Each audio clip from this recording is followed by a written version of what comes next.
one and then divide that small one into all the rest and get the actual number of protons. Let me show you. All right, NMRs have integrators. And here's a good example of that. Now, I don't want to spend too much time on this, but I do want you to see how this works. So you don't think it's hocus pocus or I'm just, pulling this stuff out of my keister. It actually has a basis in fact. Now, these protons are labeled A. Why do they have these two methyl groups labeled A? Can you tell me that? Are they the same protons? Yeah. They're identical.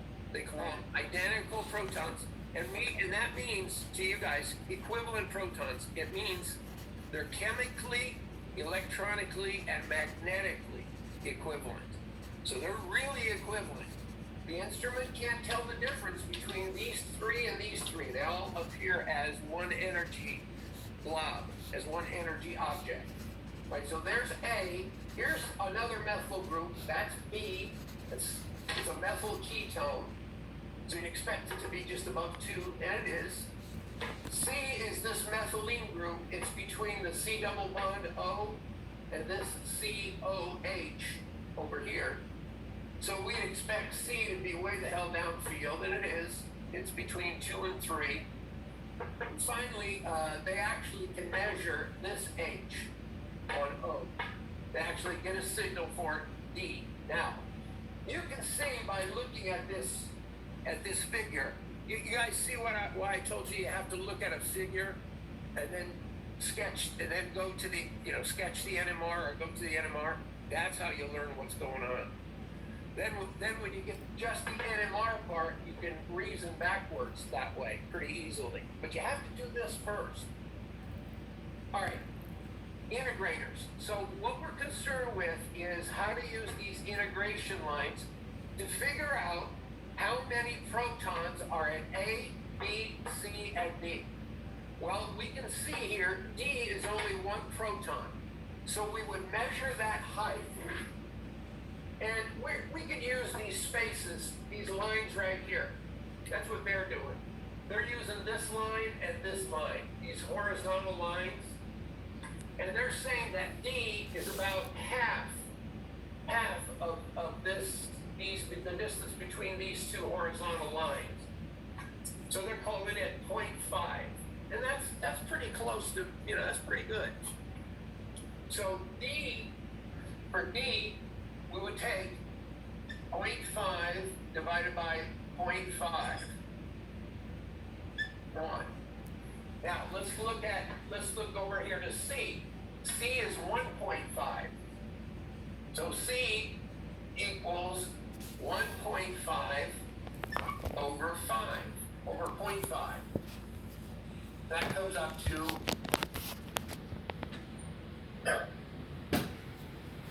wait, I'm sorry, C is 1.0, not 1.5. What am I doing? C, this signal right here, C is 1.0. 1.0 divided by 0.5 is 2. And there are two protons here at C.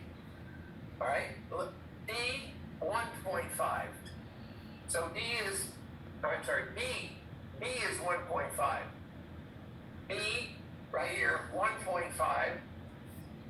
So it's 1.5 over 0.5. And that comes out to 3. And there are 3 hydrogens there. Okay, so you guys see that. Now these two gem dimethyl groups for A, those are 3.0. So 3.0 divided by 0.5 is 6. 6 to 1 technically, but there are 6 A protons. All right, so you guys understand how you use the integration line. You measure the heights in millimeters, then you divide the smallest vertical measurement into the rest. And that will give you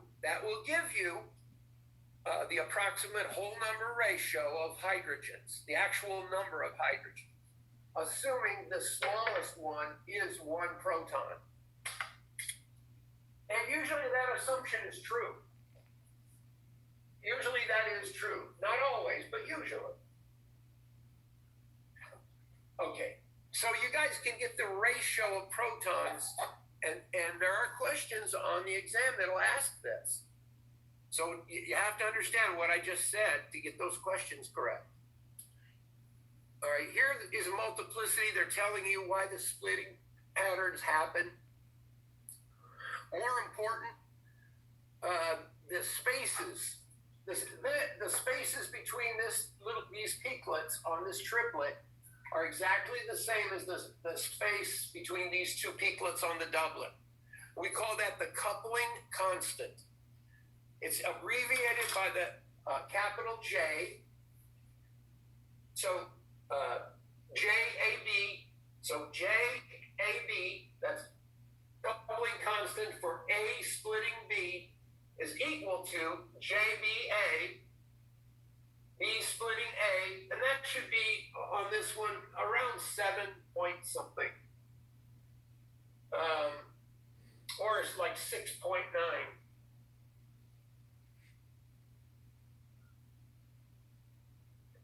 One, two, three, four, five, six. One. And it's the coupling constant is always in hertz. It's always in hertz. All right, so all of these, the peaklets, the coupling constant, and the instrument usually, if you click a little function, it'll print the coupling constant above each signal. It'll print the J value for you. And by that, you can tell who's splitting whom. Now, in this they're just trying to show you why is it a doublet, why is it a triplet. And they're basically showing you what I already showed you. That when HA looks next door to HB, it's affected by the spin states that HB is in. When it's up, which is parallel to B0 is pointing straight up. So when these two are up and up, you get this little peaklet.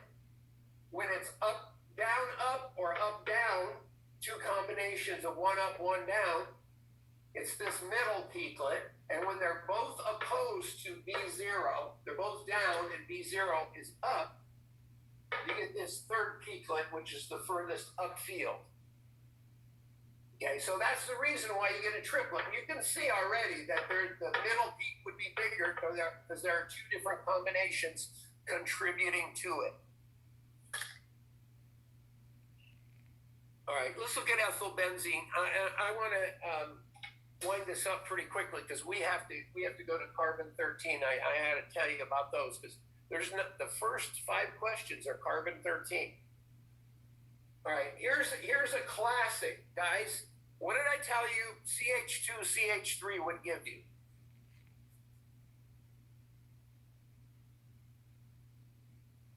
By the way, guys, these are in your book.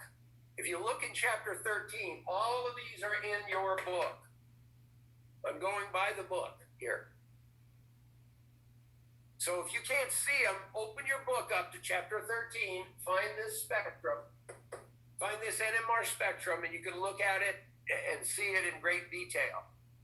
You know, I haven't got time to start monkeying around and making this bigger and smaller because you can't see it. But you can find it if you need to look and see. You can't see this. What did I tell you CH2, CH3 showed up as? Come on. It's the first thing I said with NMR. What will you see when you see a CH2, CH3? Quartet, huh? Oh, no, continue. You get a quartet triplet. There's the quartet. You get a quartet further downfield. You get a quartet and a triplet. Now you can kind of see there's an outside peak. There's 2 peaks here. The one on this side is a little shorter than the one on that side, the middle peaks. And then you've got this outside peak. It's a little taller than this outside peak on the quartet. On the triplet, the inside peak is a little bit taller than the outside peak, and the middle peak is really tall. All right, now, why do we get a quartet triplet? Guys, why are we getting this quartet triplet? You look at the neighbor. Right. Exactly right. You look at the neighbor And then you're just gonna see how many are attached directly to the carbon, and then you're gonna do the n+1. good. That's it. Then do the n+1. Now look, CH2, CH3. So there are the two pieces of that molecule making up these two signals. Now, the CH3 is making up this triplet, and people get all confused. Oh yeah, CH3, so it's a triplet. That's not why it's a triplet. It's a triplet because there are two protons next door, two non-equivalent protons next door, splitting it. So these methyl protons we're going to call HA.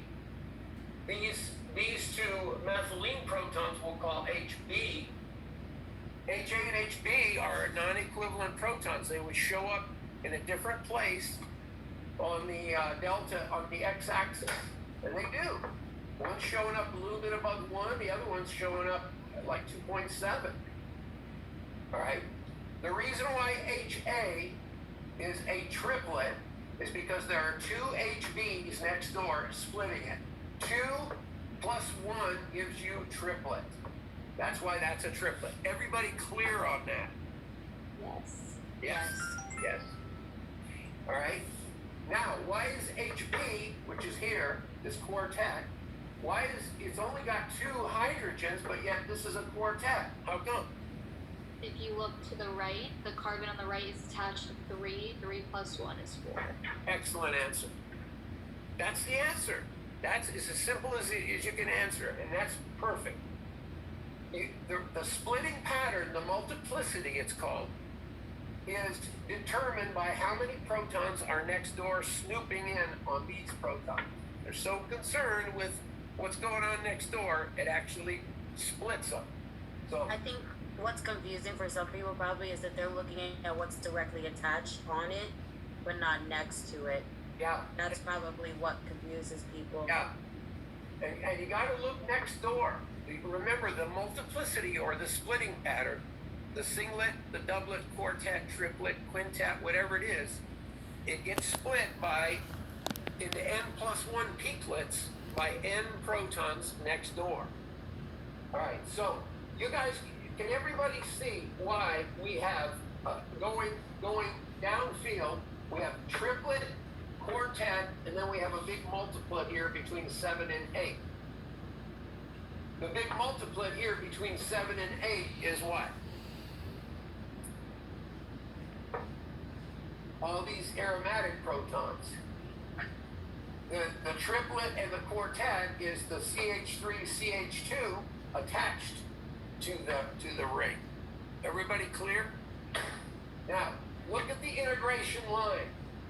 Look at this integration line. This one integrates to 3. This one integrates to 2. If I actually measure these, the height of these, if I measure the height of this one and divide it by the height of the smaller one, I'll get a ratio of 3 to 2. I'll get like 1.5. And Professor, I want to clarify. So with the integration number, that is what's directly attached. So how many protons? So that's Yeah. Yes. Yes.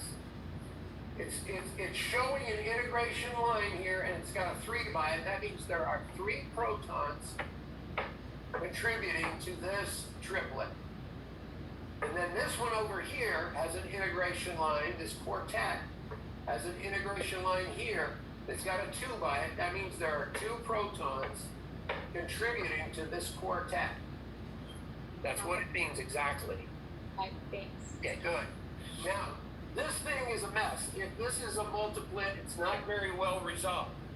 If we had a good instrument, that is, if we had a 500 megahertz NMR instead of a Mickey Mouse 300 like they're using here, they do a good job though. Look at, you see these little satellite peaks here and here? I don't know if you can see them or not. You can definitely see them in your book. There's little blips here and here. Those are actually impurities that they couldn't quite get rid of, but they went ahead and published them anyway. if we could resolve it, we would be able to resolve it in HC in blue, HD in red, and HE in green.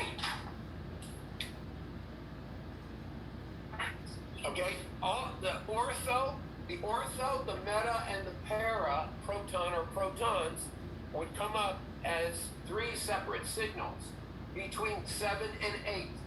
Now, owing to the fact that this ethyl group is electron donating, which group would be furthest upfield towards 0? Which group would be impacted by the electron donating effect of this ethyl group the most? Well, look at the one that's physically closest to the ethyl group. The ortho. So mark in your notes that C would be furthest upfield. Now, you'd be tempted to put D next, but that would be incorrect. E would be second. Para. So E would be the next one, and then the D would be furthest downfield. It would be the one least affected by the electron donating effect. Okay? What would the multiplicity of HC be? Now, guys, remember what I told you. Only look at one HC. Don't look at both of them at the same time. Just look at one. What would be the multiplicity? Singlet, doublet, triplet, quartet, what? Okay, let me see. Okay. So it's attached to 1. On the upwards, it's attached to 1. Okay. And then the other one is 1. So n plus 1. So 2 and... It'd be 2. It'd be a doublet. Be a doublet. Because D would split C. Don't look at the bottom one. Just look at just one HC. D would split HC into a doublet. There is no hydrogens on that carbon there to the right of it, on the ring. You have to look at the carbons directly attached to the carbon that HC is on. And they're right here. They're right here and right here. So there's no protons to the right. There's one proton to the left. It's a doublet. It's a doublet, and it integrates to 2. It'll integrate to 2.